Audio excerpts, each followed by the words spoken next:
Destiny often arrives in the unlikeliest of packages, and for Mario de Biasi it arrived wrapped in the smoke and ruin of a shattered world. The year was 1944. The location was Nuremberg, Germany.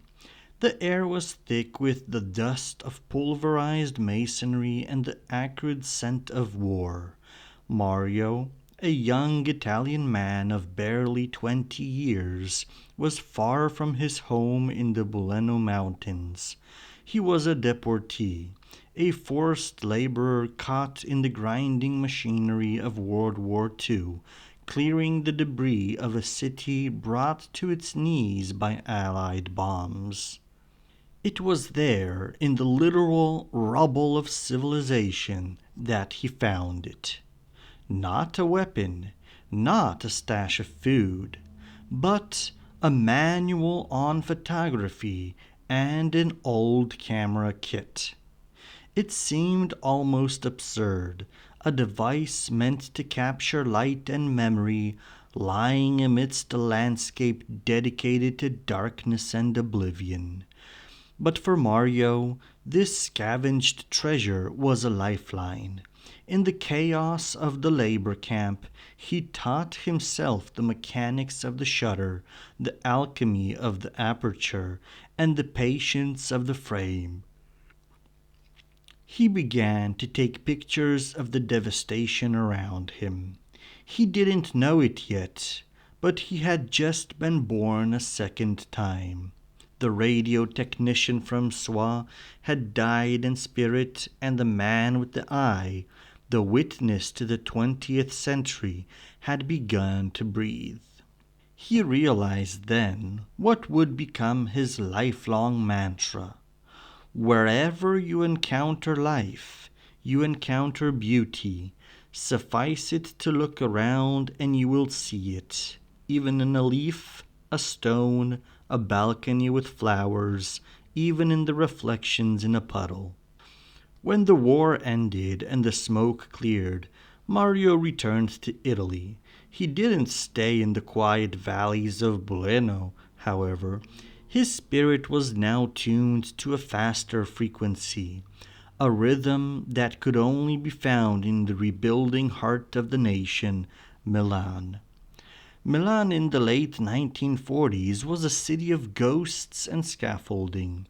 It was a place where the fog, the legendary nebbia, swirled through the streets, softening the scars of the bombings and wrapping the city in a cinematic mystery. Mario found a job as a radio technician to pay the bills, but his soul was on the streets.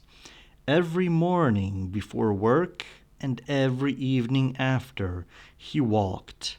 He walked with a hunger that was insatiable. He became a stalker of light. He photographed the tram drivers huddled in their coats at the hippodrome, the steam rising from their breath mixing with the winter air. He climbed to the roof of the Duomo, not just to see the view, but to capture the geometric dance of the spires against the gray sky. He photographed lovers stealing moments in the shadows of the Galleria Vittorio Emanuele II, and commuters rushing through the Porta Romana station, their faces etched with the fatigue and hope of the Reconstruction era. For Mario, Milan was not just a city, it was a living organism. He didn't just document it, he courted it. He captured the hinterland, the gritty outskirts where the city bled into the countryside, finding poetry in muddy fields and new concrete. He joined the Circolo Fotografico Milanese in 1948, seeking a community of like-minded artists, but his vision was too raw, too energetic for the rigid debates of the club. He left the circle, preferring the honest critique of the pavement. His photographs from this period were not mere reportage. There were love letters to a city rising from its knees. They caught the eye of Arnoldo Mondadori, the publishing magnate. In 1953, the weekly magazine Epoca, Italy's answer to Life magazine, was looking for a vision. They found it in Mario. He was hired as their first permanent staff photographer, a position he would hold for over 3 decades. The radio technician was gone forever. The master was officially at work. At Epoca, Mario de Biasi didn't just take assignments, he attacked them. He possessed a physical and mental stamina that baffled his colleagues. He didn't care about food, sleep, or safety, he only cared about the shot. This relentless drive earned him a nickname that would follow him across the globe: Italiano Pazzo, the crazy Italian. The moniker wasn't an insult, it was a badge of honor earned in the fires of history. The legend of the crazy Italian was cemented in 1956. The Hungarian Revolution had erupted. Budapest was burning, while other journalists retreated or sought cover. Mario walked directly into the crossfire. He wanted to see the face of the uprising, not from the safety of a hotel balcony, but from the street level where the blood was being spilled. In the chaos of the fighting, a bullet found him, it grazed him, wounded his shoulder. Most men would have evacuated. Mario bandaged himself up and kept shooting. He captured the raw, visceral anger of the revolutionaries and the terrifying might of the Soviet tanks. But amidst the violence, he also found his signature humanity. One of his most profound images from that conflict wasn't of a tank or a corpse, but of a family. He was near the Austrian-Hungarian border, at a river crossing where refugees were fleeing the Soviet crackdown. A rope had been strung across the icy water. Mario watched as a woman carrying a basket with a baby inside pulled herself across the precarious line. On the other bank, her husband waited, arms outstretched. Mario didn't just snap a photo, he captured a sequence. He photographed the struggle, the fear, and finally the reunion. The moment the family was whole again, the husband and wife shared a kiss. It was a desperate, exhausted, overwhelming kiss. Mario called it the kiss to freedom. In the middle of the geopolitical nightmare, he had found the indestructible atom of human love. Even in such a dramatic situation, he would later say, I was able to grasp the irresistible force of love in spite of any circumstances. Mario's appetite for the world was gluttonous. Epoca sent him everywhere, and he went further than asked. In 1964, he found himself in Siberia. It was winter, and the temperature had plummeted to 65 degrees below zero. The cold was a physical weight, a crushing force that froze machinery and flesh alike. Mario, bundled in layers of fur, refused to stop working. The shutter of his camera threatened to freeze shut, but he kept it warm with his own body heat. At one point, the cold bit him. His ear began to freeze, turning white and hard. He risked losing it entirely.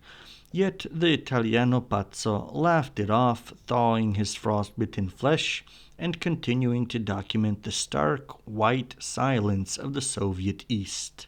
He photographed the people who lived in this deep freeze, finding warmth in their hospitality and resilience in their eyes. From the ice, he went to the fire. He traveled to Mount Etna during a violent eruption. The air was poisonous with sulfur, and the heat was intense enough to singe hair. Rivers of molten lava, bright orange and deadly, flowed down the mountain. Mario stepped close, too close. He wanted to capture the texture of the lava, the hellish beauty of the earth turning itself inside out. His photos from Etna are almost abstract in their power, swirling with the violence of creation.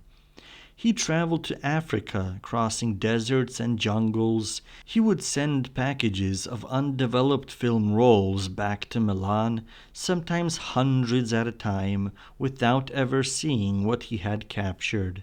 He trusted his eye implicitly. He would jump from a plane in Africa to a train in Japan, sleeping in transit, living out of his camera bag.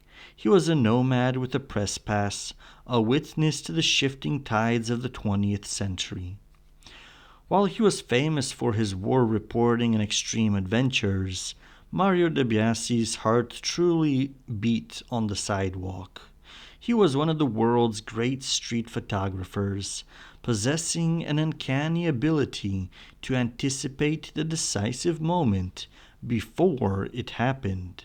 His most famous image, arguably the most iconic photograph of post-war Italy, was taken on a sunny day in Milan in 1954.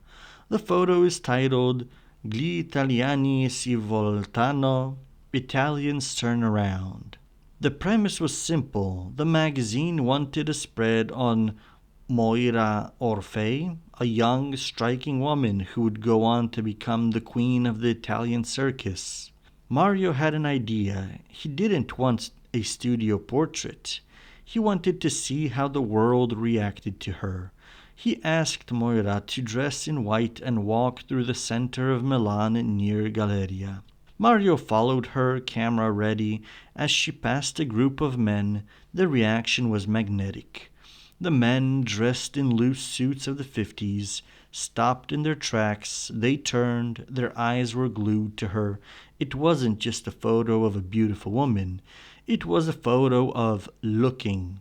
It captured the male gaze, the Italian machismo, the street theater of Milanese society. It was funny, slightly voyeuristic, and perfectly composed. Decades later, Germano Celant would choose this image for the poster of the Guggenheim Museum's exhibition, The Italian Metamorphosis. It became a symbol of an era, an Italy that was waking up, looking around, and appreciating the view. But Mario's street photography wasn't always about celebrities. He was obsessed with the universal languages of humanity. He created vast thematic collections over the years. One was titled 5 Continents by Bike. Wherever he went, from the chaotic alleys of Delhi to the orderly streets of Amsterdam, from the rainy pavements of London to the dirt roads of Africa, he photographed bicycles. He saw the bicycle not just as a transport, but as a symbol of freedom, of the working class, of childhood joy. He did the same with kisses. His book, A World of Kisses, is a testament to his romantic soul. He photographed lovers in Paris, parents kissing children in Vietnam, farewell kisses at train stations, and welcome kisses at airports. He proved through his lens that no matter the culture, the politics, or the religion, the language of affection was the same. By 1969, Mario de Biasi was a titan of photojournalism. When humanity prepared for its greatest adventure, the Apollo 11 moon landing, Epoca sent Mario to Cape Canaveral. In a way, Mario was an astronaut of the Earth. He explored his own planet with the same wonder that Neil Armstrong explored the lunar surface. He famously said, "I am a vintage car with a brand new engine." He never lost that childlike curiosity. As the decades passed, Mario's work evolved. He began to look closer, past the events and the people, into the textures of the world itself. He had always been a compulsive artist. Even without a camera, his hands were busy. He drew constantly. On napkins, on notebooks, on ticket stubs, he drew bright, psychedelic suns, fish with giant eyes, hearts, and abstract shapes. This artistic impulse bled into his photography. He began to create visual poetry. He would photograph a peeling wall and make it look like an abstract painting. He would shoot the reflection of a tree in a puddle and turn it into an impressionist masterpiece. He revisited the nature of his childhood in Boleno, photographing leaves, stones, and wood with a reverence usually reserved for religious icons. He organized his work into concept exhibitions. One of his most touching projects was the lunch break installation. He created a map of the world using 40 small vintage prints, each showing people eating their midday meal, from a worker in New York eating a sandwich to a family in Thailand sharing rice.